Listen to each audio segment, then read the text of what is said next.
you know, the issue of Iran's role in October 7th has been debated in the intelligence community. We certainly asked about it when we were on our trip in Israel and Egypt and Saudi Arabia. But as Senator Blumenthal just stated, there's no Hamas without Iran. There's no Hezbollah without Iran.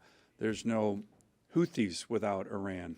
Those groups are funded, trained, and supplied by the Iranians. That is a fact. And it's not just the Iranians backing proxies to kill Israelis, which we've seen. They have been killing American citizens for decades. I don't think it gets enough attention, but the Quds Force was supplying Iraqi Shia militias with very sophisticated IEDs starting in about 2005, 2006, 2007. The numbers of American soldiers killed and wounded, over 2,000. That's directly related to the Quds Force, the Iranians, Soleimani, over 600 killed.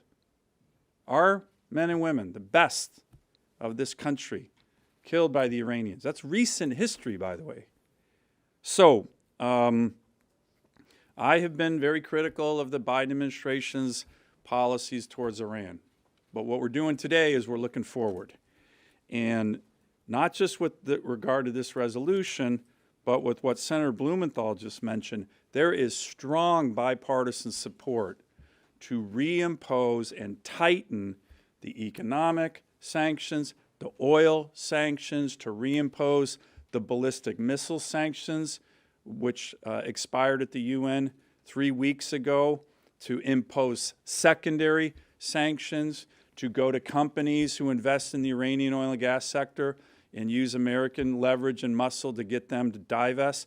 There is a whole suite of things we can be doing right now as a country to weaken Iran and choke them off. This is not kinetic. This is just good old-fashioned, hard reimposition of serious sanctions. I raised this issue with the President of the United States on Wednesday. To Senator Blumenthal's point, I think we're hopefully pushing on an open door when it comes to this administration. I recently raised this with the Secretary of Defense as well, who knows a lot about Iran. So we have a resolution here that's really important because it's bipartisan. I recently sent a letter with a number of senators to Secretary Blinken focusing on this economic sanction, oil sanction, ballistic missile sanction component of levers of American power relative to Iran. And our message is there is strong bipartisan support to do that. And we are strongly encouraging the Biden administration to do it as well. Hopefully we're pushing on an open door. That was the feeling we got in the meeting last week, but it remains to be seen, but I'm hopeful that that's going to happen.